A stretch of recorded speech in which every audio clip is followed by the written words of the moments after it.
Nvidia est en train de tout défoncer et je t'avouerai que ça fait bien plaisir parce que moi je suis investi dans Nvidia. Alors je suis investi un petit peu tard, je me suis réveillé un peu tard sur Nvidia. Bon, ceci dit, vaut mieux tard que jamais. J'ai acheté la semaine suivante du split qu'il y a eu en 2024, donc quand l'action de Nvidia est passée de 1000 dollars à 100 dollars à peu près, ils ont splitté l'action en 10 parts. Et donc pour le coup, j'ai acheté à ce niveau-là du marché. C'est tout simplement que j'ai une stratégie que je n'achète pas de petites parts d'actions ou de demi-parts ou de quart de part ou quoi que ce soit. J'achète systématiquement des parts complètes. Donc comme je ne voulais pas avoir qu'une seule part à 1000 euros de Nvidia, pour le coup, je préférais attendre un petit peu et d'en prendre 3, 4 d'un coup, de telle sorte à pouvoir diversifier mon portefeuille plutôt que d'avoir une grosse part à 1000 euros dans une action qui pourrait être problématique en termes de diversification. Mais ça, c'est des stratégies d'investissement. Éventuellement, si tu en veux, n'hésite pas à t'abonner sur cette chaîne parce que je pense que je pourrais t'en donner d'autres si ça t'intéresse. Ceci dit, Nvidia, donc tu retrouveras l'article sur les articles sur TradingView. C'est ma principale source d'information TradingView pour une simple et bonne raison, c'est que c'est extrêmement épuré, t'as pas de publicité dans tous les sens. Voilà, tu vois, on est juste sur un article avec du contenu. Potentiellement, tu as des petits tags qui sont ici qui te permettent de voir qui est impacté ou pas. Donc pour le coup, ça peut être bien quand tu lis un article d'actualité un petit peu généraliste. Donc c'est pour ça que j'utilise TradingView. Encore une fois, c'est une deuxième petite astuce, c'est gratuit, ça mange pas de pain. Troisième résultat du troisième trimestre, largement au-dessus des prévisions pour Nvidia, un bénéfice de 19 milliards de dollars. C'est gigantesque, hein. Je te donne un titre de comparaison, la dissolution de l'Assemblée nationale, donc en France, c'est 19 millions d'euros. Là, on est sur 19 milliards de dollars, tu vois. Tu vois la proportion gigantesque, et c'est pas du chiffre d'affaires, c'est du bénéfice net. C'est ça qui est énorme, c'est ça qui est gigantesque. Donc ça veut dire qu'ils ont doublé leur bénéfice net dans l'espace d'un an à plus de 109% d'augmentation. C'est tout simplement gigantesque. Enfin, je veux dire, on se rend pas compte, hein, parce que les montants sont complètement exorbitants, mais c'est extrêmement impressionnant. Et notamment, donc ils ont atteint quand même un chiffre d'affaires intéressant. Alors je sais plus où est-ce que c'est dans l'article, mais ça représente 35 milliards de dollars, donc une hausse de 94% en un an. En termes de chiffre d'affaires, imagine, tu augmentes ton salaire de 94% par an, enfin en un an. Ça veut dire que quasiment tu doubles ton salaire en un an. C'est gigantesque, hein, comme proportion de revenus.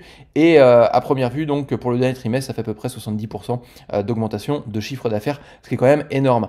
Là où c'est intéressant, c'est que Nvidia, ça devient quand même voilà. Enfin, pourquoi est-ce que moi j'ai investi quand ils ont fait le split? C'est parce que pour moi, Nvidia va faire partie des plus grosses technologies phares que l'on peut avoir sur le marché aujourd'hui. Ils se sont complètement installés, quoi. Avant de les décrocher, il va falloir quand même se sortir les doigts du luc pour pouvoir réussir justement à dépasser Nvidia. Et tous les concurrents sont complètement PLS aujourd'hui là-dessus. Et notamment Nvidia a un temps d'avance parce que notamment leur dernière puce, la Hopper, alors voilà, c'est ici, la Hopper, donc le H100 qui est la puce qui est peut-être la plus demandée parce que c'est aussi la plus puissante dans le monde, et donc cette puce là va être livrée et utilisée dans plein de systèmes justement qui implémentent l'intelligence artificielle aujourd'hui. Donc on n'est pas, enfin concrètement, potentiellement on aurait pu se dire jusqu'à fin 2023 ou même mi-2023 qu'on pouvait potentiellement être dans une bulle spéculative autour de l'intelligence artificielle, mais on le voit aujourd'hui, c'est intégré absolument partout. Notamment Apple l'intègre dans son dernier iPhone, il l'intègre aussi notamment sous Mac par exemple. L'intelligence artificielle est de plus utilisée dans le milieu médical. Donc c'est un outil qui va devenir un support pour l'humain. On va devenir des humains augmentés avec l'intelligence artificielle. Même moi aujourd'hui, je me force plus à faire des recherches sur Google. Mon réflexe, c'est d'aller sur ChatGPT parce que il fait les recherches pour toi, il va chercher les ressources nécessaires et en même temps, il te fait un résumé. Le gain de temps est gigantesque.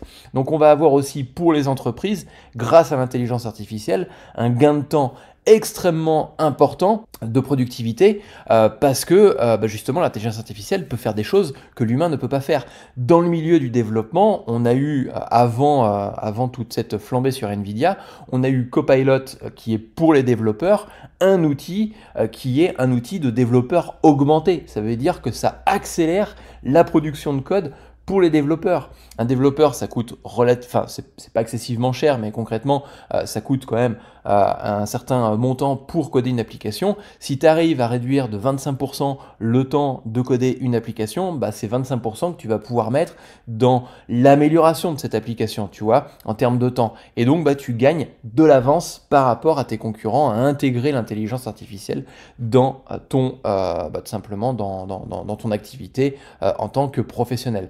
Donc, il y a énormément de choses à faire avec Nvidia. Encore une fois, il n'y a pas de conseil d'investissement. Tu feras ce que tu veux. Si tu veux acheter Nvidia, tant mieux. Si tu veux pas acheter Nvidia, tant mieux aussi. En tout cas, moi, je suis sur Nvidia depuis 2024 j'ai fait une belle progression parce qu'en plus, quand j'ai acheté Nvidia, j'ai dû l'acheter à peu près par là, quand ils ont fait le split. Ça a commencé à dégringoler à ce moment-là. Mais pas de panique. Pas de panique. Je crois qu'en plus, Nvidia, moins 1,46%. Voilà, Nvidia, c'est moins 1,46% à l'heure actuelle. C'est tout à fait normal, ce type de réaction sur les marchés, pour une simple et bonne raison, c'est que, avant l'annonce, tu sais, on dit acheter la rumeur et puis donc après tu feras le reste. Mais concrètement, je pense que beaucoup de personnes ont acheté Nvidia avant pour peut-être essayer d'aller taper un petit ATH. Tu vois, on est quand même bien monté le jour précédent. Et pour le coup, là, on fait une petite descente, mais pour moi, il n'y a rien d'inquiétant là-dedans, c'est tout à fait normal. Et puis, c'est des périodes où il faut respirer. Et si tu regardes, on avait fait un plus haut, donc c'était en juin 2024, on avait fait un plus haut à cet endroit-ci, on a refait un plus haut qu'on a eu du mal à casser. Là, on l'a défoncé, ce plus haut-là. Il est complètement éclaté, le plus haut d'il y a un peu plus de... au mois de juin 2024. La date est peut-être pas bonne. C'est le mois de juin 2024, ça? On est si loin que ça? Ouais, mois de juin 2024. Donc tu vois, on l'a complètement éclaté. Et ce qui est quand même intéressant, parce qu'on l'a éclaté et puis on vient rebondir sur cette zone-là. Tu vois, toute cette petite zone que tu vois ici, concrètement, on vient rebondir dessus pour prendre appui. C'est comme faire une course de longue durée, comme un marathon. C'est-à-dire que sur un marathon, tu vas pas sprinter tout le long comme ça, comme un gros malade, parce qu'il y a de fortes chances que tu viennes à te cracher avant d'arriver sur la ligne d'arrivée. Il y a des moments dans ton marathon où tu vas courir peut-être un peu moins vite, donc tu vas te reposer un peu pour pouvoir mieux repartir, mieux sprinter pour la fin du marathon. C'est exactement comme ça que les marchés fonctionnent, c'est-à-dire qu'il y a des périodes où ils vont avoir tendance à rebondir. Si tu prends par exemple cette zone-là, ici on vient rebondir à peu près dans cette zone-là.